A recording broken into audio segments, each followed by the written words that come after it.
Tu te sens tout mou? T'es raplapla? T'as l'impression d'avoir du sable dans les articulations? J'ai une solution. La pompe à haute pression? Non, non, non. Alors non, quoique. Après tout. Si tu te fais plaisir avec ça, qui suis-je pour juger des pratiques des uns et des autres d'ailleurs, du coup, on a encore faire... j'ai le dicton du jour. Avec ta pompe de pression, ranime ta passion, mon pote.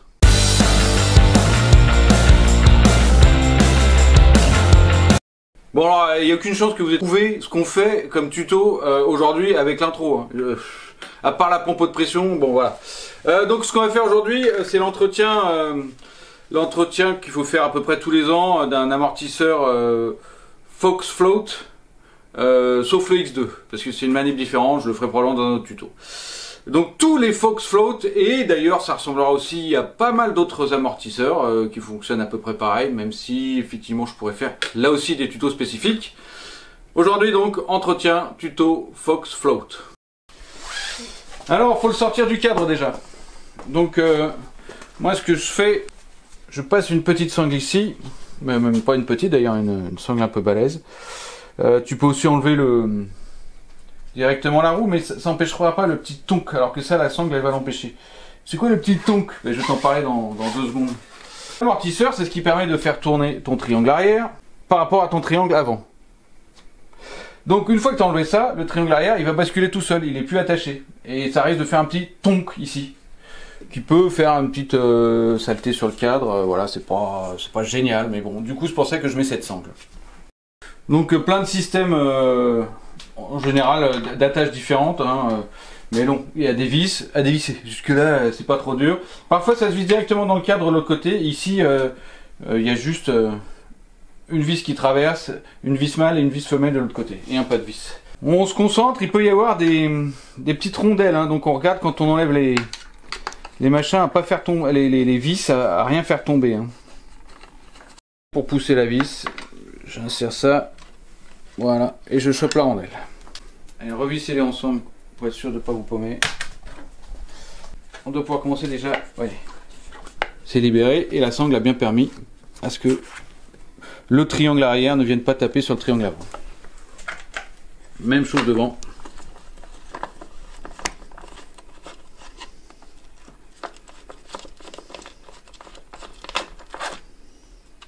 Hop. Là. Et il se fout de notre gueule lui. C'est pas le même amorto. Ouais d'accord, c'est pas le même amorto, c'est vrai. Mais il y en a un, c'était pour faire l'exemple du montage-démontage, et il est déjà entretenu, donc j'ai pas à le faire 2 fois. Alors que celui-là, il est déjà démonté, et il a besoin de l'entretien. Et c'est toujours un Fox Float. Hein. Donc, étape numéro 1, tout est... là, les blocages, les machins, tous les systèmes, tu les mets en full open. Ici, pareil pour le rebond. Et tu notes avant, tu notes le nombre de clics. Hein. Ici, il y en a eu 7, donc je sais que j'ai 7 clics. Que je remettrai après. Donc déjà, rebond au plus bas, full open sur les blocages, les machins, les trucs. Avec la pompe de pression, on relève sa pression à laquelle on roule, celle qu'on a réglée pour faire son sag. On la note quelque part. On vide, soit en utilisant la pompe, enfin toute petite clé comme ça. Voilà. Comme ça il n'y a plus d'air et on travaille avec amortisseur sans air, sans pression.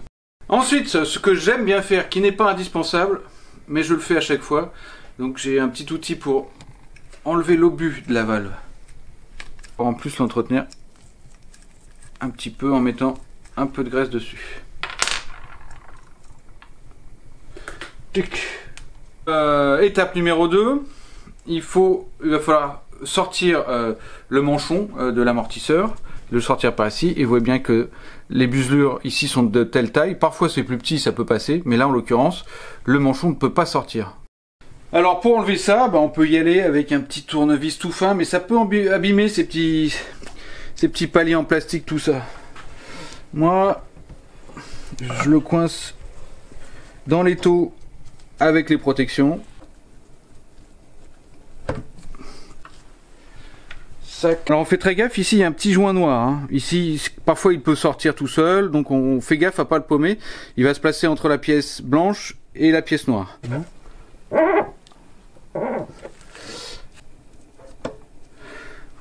Là, j'en récupère un ici. Donc, je voudrais enlever ce petit bout de tube qui reste là à l'intérieur. Parfois, ça part très facilement. Parfois, c'est un peu plus embêtant. Et on fait super gaffe, il y a 2 joints à récupérer. J'ai la pièce du milieu. Donc ça c'est sorti, j'ai pas besoin de le sortir ici parce que le manchon on va pouvoir l'extraire, il y a assez de place pour passer au-delà, donc on n'y touche pas. Ça on le met de côté, on le remontera tout à l'heure. Ici il n'y a pas besoin de ce côté-là. Éventuellement quand vous faites l'entretien, vous en rachetez un kit complet, vous repérez bien les longueurs là, et le diamètre du trou.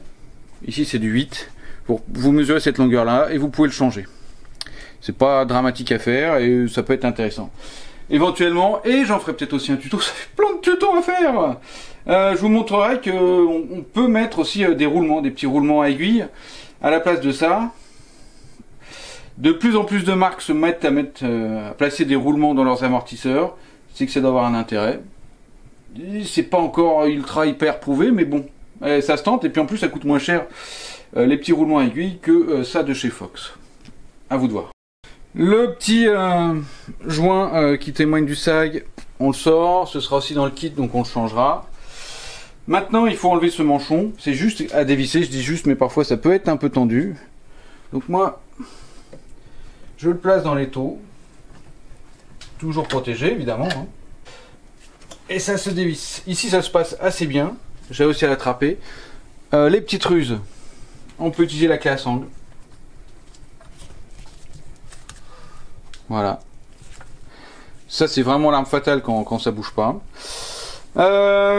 Deuxième petite chose pour éviter de se faire mal. J'entortille un petit chiffon. Voilà, c'est si ça sort trop fort pour éviter de blesser quoi que ce soit ou d'abîmer quoi que ce soit. Donc ce sera bloqué ici. Tiens, j'ai encore une petite ruse si tu n'arrives pas à l'ouvrir parce que c'est trop raide. Quand tu n'as pas de clé à sangle. Tu fais plusieurs tours comme ça. Et tu as une vache de poigne avec ça. Ne vous inquiétez pas, il y a un paquet de filets, hein, donc faut tourner longtemps. Et hop là. Et on termine d'enlever le manchon. Voilà. On a nos 2 parties. Donc le kit de chez Fox ici, hein, c'est pour tous les floats, sauf le X2 encore une fois. Hop là. Il y a plus de pièces que ce qu'il y a là-dedans, c'est normal, c'est en fonction des... Ça couvre tous les Fox, tous les Fox floats depuis un assez long moment, donc voilà. Et pourquoi je vous encourage tous à faire ce genre d'entretien sur Auto Auto, c'est que il nécessite très peu d'outils, hein. C'est vraiment un truc assez peinard. Donc ici, tous les joints et les parties qu'on va remettre sont de ce côté-là. Faites très attention à ne pas scratcher. Un scratch, c'est une fuite d'air. Donc j'ai lui. Moi, je m'organise, je mets les vieilles pièces ici et en face, les neuves. Donc, même si tu connais rien, voilà.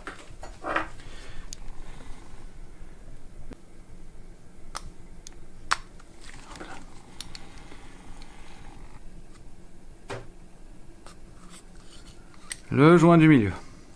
Tac, je l'ai ici, c'est le vieux. Je repère le neuf qui va en face.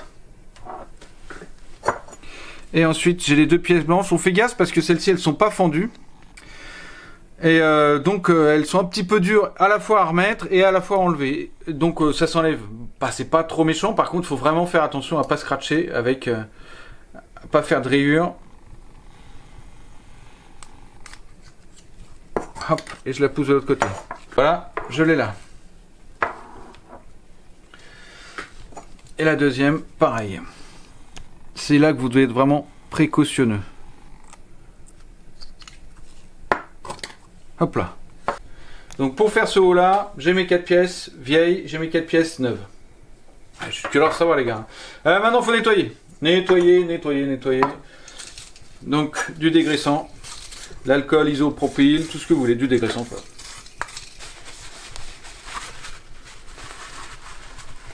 On est nickel, on va remonter. Pour ça, moi j'utilise une graisse spéciale joint. Il y a plusieurs marques qui font ça. Là c'est la RSP, elle est très bien. Je commence à l'envers. La petite ruse là, c'est de les mettre en langue de chat. Voilà, la première, elle est cool.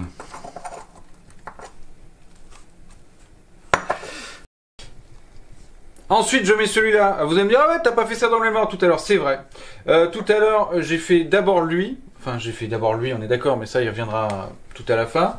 Et dans la série de 3, dans la série de ces 3-là, j'ai d'abord commencé par lui. Et ensuite, j'ai enlevé les deux blancs. Parce que c'était plus facile, ça me donnait de l'espace. Et lui, il est facile à attraper vu que c'est un caoutchouc mou. Caoutchouc mou. Du coup, lui, il est facile à barrer. Ça laisse de l'espace pour sortir les deux autres plus facilement. Quand je remonte, je mets d'abord un blanc. Je mets le caoutchouc mou au milieu et ça me permet du coup de resserrer l'espace pour pouvoir appuyer relativement fort pour mettre le caoutchouc dur qui est un peu plus compliqué à mettre. Si je mettais les deux blancs, j'aurais très peu de chances de réussir à mettre entre les deux lui. Donc comme on l'a vu, c'est blanc, noir, blanc ici. Du coup je mets le mou.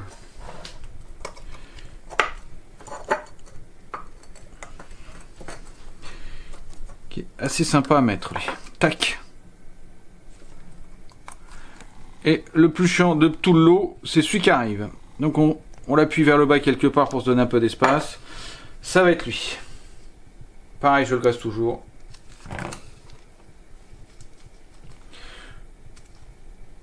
Je dis langue de chat, mais ça se trouve, ça, ouais, enfin bon, tu le plais quoi, mais ça se trouve, ça n'a rien à voir avec une langue de chat. J'en sais rien moi. C'est vous qui disiez, enfin, c'est vous qui dites, pas qui disiez, oh la vache. Tout ça c'est parce que ça me permet de l'enquiller comme ça. Je suis meilleur en sifflet qu'en explication des fois. Ma cuisine, c'est une tuile. Ouais, et alors, ouais, t'as raison. Alors, tu le mets en forme de tuile plutôt qu'en langue de chat.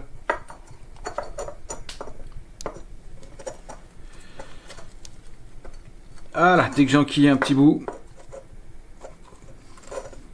Tu vas précautionneusement. T'hésites pas, hein, tu vas la tordre la pièce. C'est pas très très grave, elle va s'enquiller. Il est difficile de ne pas la tordre. Et il manque le petit bout là. Et c'est fait. Et donc on s'assure bien qu'il n'y a pas de bout qui dépasse. Là on est pas mal. Et juste par précaution et pour en mettre un coup, moi je remets un petit bout de gras tout le long. Manque celle-ci, qui est la petite bavette, hein, pour empêcher les poussières de rentrer. Les saletés de rentrer, plus que les poussières. Elle est relativement facile parce qu'elle a sa propre gorge, elle est peinard, il y a de la place.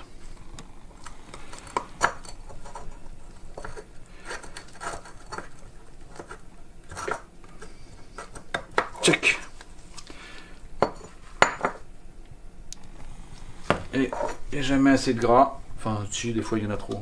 Enfin là, on nettoiera après. De toute façon, là, ça doit être bien graissé. On ne doit pas avoir de petits joints qui dépassent ou qui mâchent un truc. Donc le manchon de l'amortisseur, il est fait. On va passer au corps principal. Ici, les pièces à changer, ça va être là. Les deux petits joints fondus et le joint du milieu en caoutchouc mou. Attention, il y a un troisième joint qui est caché derrière là-bas, mais on en profite pour checker un peu cette partie-là. Voilà. Cette partie-là, ça c'est le dernier rempart ultime quand vous compressez à fond votre amorto. C'est-à-dire que c'est un tout petit léger amortisseur quand vous êtes complètement à bloc sur l'amortisseur et que déjà vous... Voilà. Quand vous allez toucher à fond, il va venir s'écraser là-dessus. C'est pour éviter de péter tout de suite les autres pièces là-haut. C'est un bon repère quand même pour savoir si vous êtes bien réglé ou s'il a changé.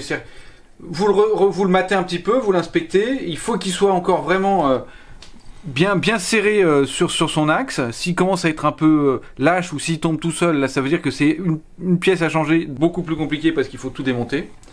Et deux, ça veut dire que votre réglage d'amortisseur n'est pas le bon. Si, ça veut dire que vous enfoncez trop souvent sur les seaux ou ce genre de trucs, c'est-à-dire que vous allez jusqu'à l'écraser. Le token, j'en ai parlé dans les vidéos pour régler justement les fins de course. C'est ça qui permet de réduire le volume et donc de ralentir la fin de course de l'amortisseur. Donc ça, c'est pas bien méchant à faire sauter, hein, c'est juste clipper. Hop là. Voilà. Et c'est là qu'on chope le dernier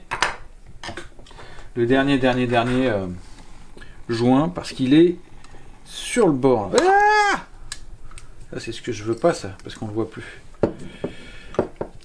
Donc il y a un petit joint, enfin un joint long qui fait tout le tour là et qui est vraiment coincé sur le bord. Il est pas facile à voir. Peut-être que dans cet angle-là, on le voit là. Il est ici. À la limite, avec ton petit pic, quand tu passes, tu sens les petits filets du filetage. Et avant le filet de filetage, tu attrapes un petit truc mou. Hop là. Là, eu. Pareil, eux ils sont déjà faits. Je le mets ici. Je mets la pièce qui va en face. C'est celle-ci. Elle est là. Changer tout de suite, hein, après tout. Comme ça, c'est réglé. On s'en occupe plus. Donc, coup de nettoyage.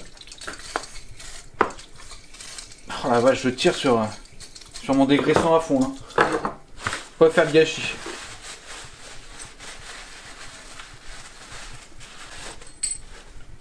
Boum. Celui-là, il va être mal filmé. Il va être mal filmé parce que déjà, je vois rien. On voit rien soi-même. Donc, la gorge, elle est vraiment planquée. On la sent plus au toucher qu'à la vue. J'ai remis du gras sur mon joint. Un bout dans la gorge. Et après, on peut faire rouler le reste dedans. Là, c'est bon. Là, c'est bon. Et il me manque cette petite partie là. Boum. Peut-être qu'on le voit un peu là, la lumière là. Ici, alors là, les deux bagues fendues, elles sont super cool à enlever. Hop là. Et juste à pousser, à tirer. Tac, je la mets là. En face, je mets ma fendue. La deuxième fendue, toujours parce que c'est plus facile à barrer. On l'enlève easy. Ici, je mets l'autre en face. Et entre les deux, il y aura la pièce, le joint en caoutchouc. Le mieux est pour pas scratcher et pour pas s'embêter avec. Tu prends un tout petit chiffon, ou n'importe quoi, d'à peu près sec parce que c'est gras, et tu presses. Et t'as plus qu'à le. Oublie. Et là, ça va entre les deux. Et c'est celle-ci. À remonter, c'est hyper peinard. Allez, je mets tout de suite du gras sur les trois.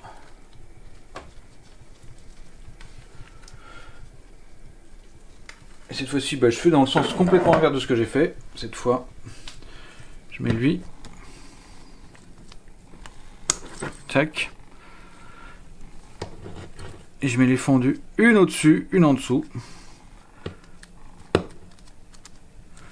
Voilà, on regarde bien que la partie fendue, elle s'aligne bien. Là, j'ai fait là au-dessus, je vais faire là en dessous.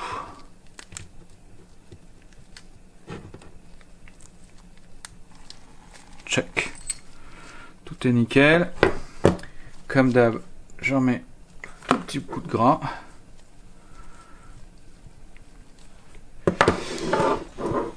Et on a changé tous les joints. Avant de remonter, je nettoie le token aussi. Si vous avez besoin d'en changer, c'est maintenant. Hein.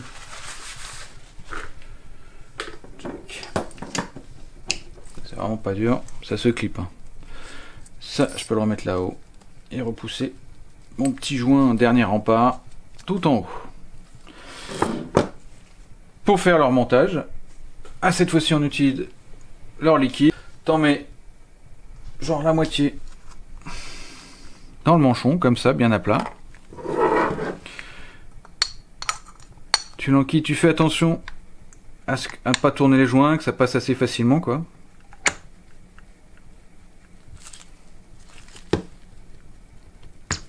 Hop là. Tu vérifies que le joint n'a pas tourné ou quoi que ce soit. Ici c'est bon. Et tu remets la deuxième partie de ton huile là-dedans. C'est très gras, donc tu fais gaffe. Hein.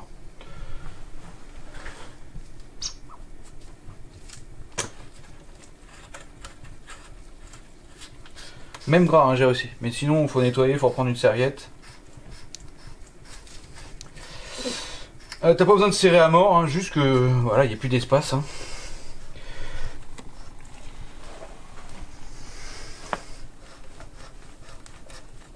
Tac. Voilà, pas besoin de serrer plus. On va remettre les buselures en trottoise. On va remettre la valve. Et on n'oublie pas tout de suite le petit indicateur de sag. Tant qu'à faire, tu l'as changé. T'en as acheté un neuf, tu mets un neuf. C'est un classique, hein. Tu remontes le truc, tu dis ah punaise, voilà, donc tu es obligé de tout redémonter. Pas bien méchant, mais un peu agaçant quand même, quoi. Mon obus, pareil, tout petit peu de gras.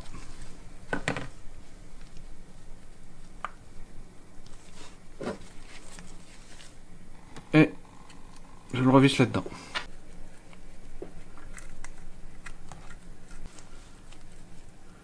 Check. Voilà. Pour remonter leur système Fox, là, c'est pas bien méchant. C'est pas... Vous n'êtes pas au millimètre près. On n'oublie pas les deux petits joints ici, qui viennent se caler là.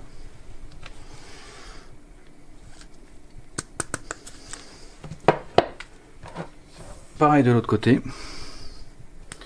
Le petit joint.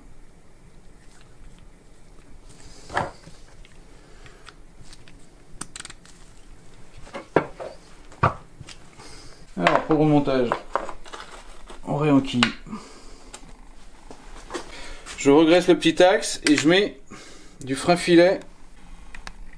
Voilà, je prends du bleu, hein, pas du rouge. Le rouge c'est vraiment costaud. D'être dans l'axe.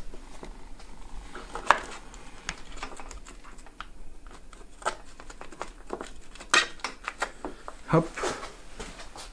On serre au couple tu sais, allez, j'ai l'impression de parler comme quand je sors du dentiste. Essayez de dire préconisé en sortant du dentiste avec une anesthésie. Voilà, enfin, au couple préconisé. Voilà.